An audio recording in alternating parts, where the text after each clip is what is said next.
Hi, my friends. Today we're going to talk about how you're going to be assessed for your persuasive speeches.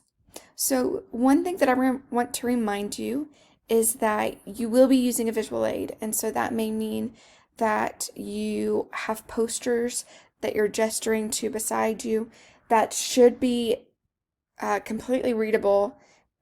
I should be able to see them one poster per how you would do a PowerPoint slide. Um, I should be able to see them on the camera during your presentation.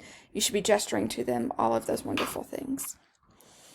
You can either do that option or you could do a PowerPoint or a Prezi. One thing that I would encourage you to do if you're doing PowerPoint or Prezi is to create an account with ScreencastoMatic. You can just Google it, and that's the program that I use to make these videos. You have the option of showing your screen if you're doing PowerPoint or Prezi, and your face at the same time. If you're going the PowerPoint Prezi route, I need to still see your face so that I can see the gestures, so I can see you make eye contact, so I can see your facial expressions, all of those things. Unless you're going to project them on the wall behind you. So I want you to still be mindful of all of the things that we've already talked about effective visual aids and delivery, which is why it's so important that if you're going to go the PowerPoint route or the Prezi route, that you go ahead and use Screencast-O-Matic because it allows you to put that picture in the corner. So let's go ahead and talk about how to earn points for your persuasive speeches.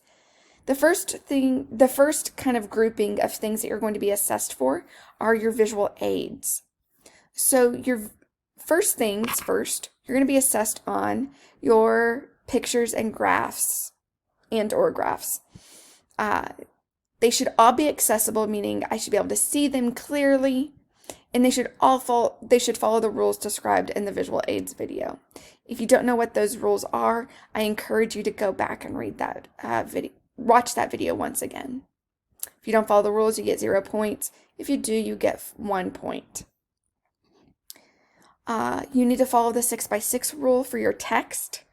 That's on that visual aids video, and all other rules regarding text that are included in the visual aids video. If you do that, you'll earn 1 point.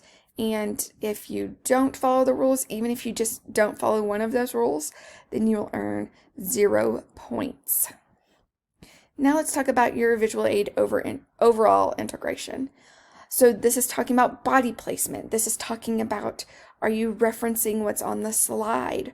Are you reading off of what's on the slide and having your back towards the audience? Is it effective? Is it useful? Does it enhance your presentation? If it does, then you'll earn 1 point, full marks. And if it doesn't, you earn 0 points. Now let's go ahead and talk about delivery. I want to hear some vocal variety. I don't want to hear it sounding like this the entire time where there's no variety in speed, rate, volume, pitch. We want your voice to sound interesting and passionate and caring. If you do that, it's an easy 0.5 points. And if you don't, then it's an easy 0 points. We just want to hear your passion through your voice. And we want to hear your excitement and your sorrow, and just that you care. We also want to see gestures, and we want them to be what you would normally do in a conversation, just like we talked about in the delivery video. If they're present and they're effective, meaning they're not distracting, they still stay in that circle that we talk about, then you'll earn 0.5 points. If they're absent meaning we don't see any gestures, then you will earn, or if they're distracting, meaning you're just doing this the entire time so that you can clearly be doing gestures, you'll earn 0 points. Pretty straightforward. Now let's talk about delivery.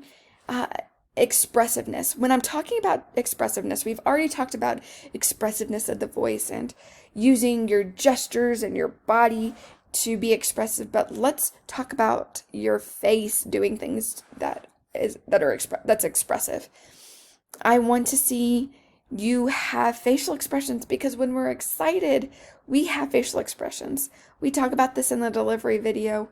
I would suggest you brush up and watch that video again and read the chapter. If you do some facial expressions that are appropriate and that demonstrate your passion, you'll get full marks on this. And if you don't, you won't, and that's okay too. The next kind of category that we're talking about, so we've talked about visual aids and delivery. The next category is professionalism. One area of professionalism that you're going to be assessed on is time frame. It should be 6 to 8 minutes. If you're 30 seconds or less over or under the time requirements, you'll earn 0.5 points. And if you're more than 30 seconds over or under time, then you will earn 0 marks for that. The next area of professionalism is the amount of notes. So if you only show one side of one 4x6 index card, then or less, you can use no notes. Then you will earn full marks. You need to show that index card at the beginning of your speech or at the end of the speech. I need to see it. I need to see you flip it. If you use more notes than that, simply you can make a sheet of paper and be that size. But if it's any larger, or if you're using multiple pages, or if you're reading off of your screen like I am right now, then you'll earn 0.0 points.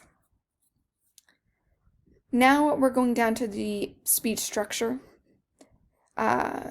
Same rules apply for attention getter through your preview of main points. Reminder that thesis statement should be, in this speech I'm going to persuade you to, and then following just a few words. There should be, and I saw this in your informative speeches, some people had sentences between the thesis statement and your preview of main points. Don't do that. Keep those right next to each other. Don't say a lot of words in between, or any really. Go straight to your preview of main points. Each of these categories are worth 0.5 points. Now, in your informative speech, because it was your first time practicing those things, you had an option to get partial credit for it just being out of order or ineffective. Not this time. You know how to do it correctly, so now you're going to be assessed a little bit more harshly on doing that thing correctly. You need transition statements. Reminder, that first transition statement says, now I'm going to talk to you about the need or the problem. Your second and third transition statements should review the point that you just said and preview the point that you're about to say. So now that I've demonstrated the need for my plan, I'm going to tell you about my plan. And then now that I've demonstrated the need and given you my plan, let's visualize a world where my plan has solved the problem. That's what your transition statement should look like. If they look like that, then it's 1.5 points. If they're present but one or more of them are ineffective, 0.7 points. And if I can't identify the transition statements, it's clearly going to be 0 points. Now let's talk about each of your main points. So your main points are much more prescriptive in this speech, just a reminder. If all parts are present, meaning all of those subpoints on the outline, if all of them are present, effective, and you cite at least one source, you will earn full points for each of your main points. You will earn partial marks if some parts are missing or ineffective or no citations are said. If it's ineffective and missing the citation, then you'll earn 0 points. Pretty straightforward. Now, your conclusion is a little bit different than your conclusion in your introduction, in your informative speech, but that's okay. It's pretty similar. So instead of reviewing your main points, you're going to review the importance of the problem and your plan. So this could look very, very different based off of your what your speech looks like. But it should definitely should refer back to your need problem step and maybe even your plan. Keep it simple though. Don't spend 10 minutes talking about this.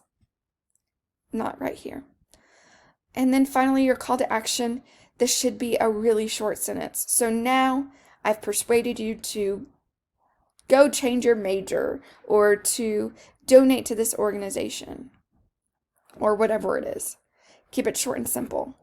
And then finally, your clincher. You know what that is. You know what to do. It should be the last thing that you say. If that's the truth, if that's the last thing that you say, if it's effective, meaning you are slamming that mic down and you're walking away, you're strutting away, then you'll earn full points. If you gently put the microphone up and then you say, that's it, that's all I got to say, you'll earn 0.0 points. So that's how to earn points for your persuasive speeches. I'm really excited to hear and see what you have to talk about and attempt to persuade me and your fellow students. So have a happy second to last week of classes. Bye.